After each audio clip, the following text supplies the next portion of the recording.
Hello student, इससे पहले मैंने कबीरदास जी की साखियाँ आपको समझाई। आपने अच्छी तरीके से समझी होगी। अगर किसी भी तरीके की से आपको इसमें कोई दिक्कत हो रही है, कोई परेशानी हो रही है, तो आप कमेंट्स में ज़रूर लिखकर भेजिए। अब हम कबीरदास जी की शब्द पढ़ेंगे, ठीक है।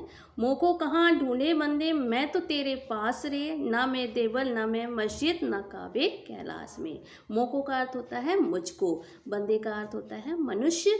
मैं तेरे पास में, ना मैं देवल ना मैं मस्जिद ना काबे कैलाश में। मनुष्य जीवन भर ईश्वर को पाने के लिए तरह तरह की नाना प्रकार की क्रियाएं करता रहता है।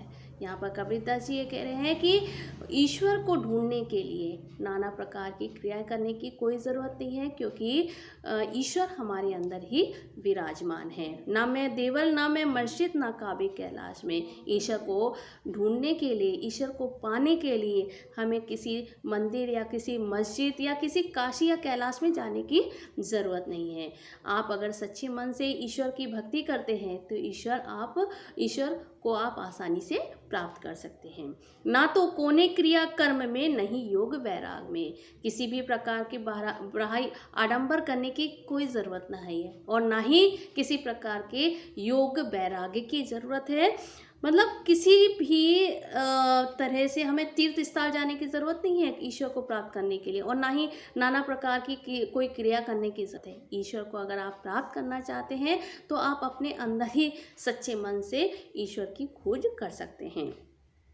खोजी होए तो तुरंत मिलहो पल भर की तलाश में। अगर मनुष्य सच्चे मन से ईश्वर की खोज करता है तो ईश्वर की तलाश मतलब पल भर की तलाश में, मतलब उसे क्षण भर भी नहीं लगता है ईश्वर की तलाश करने में।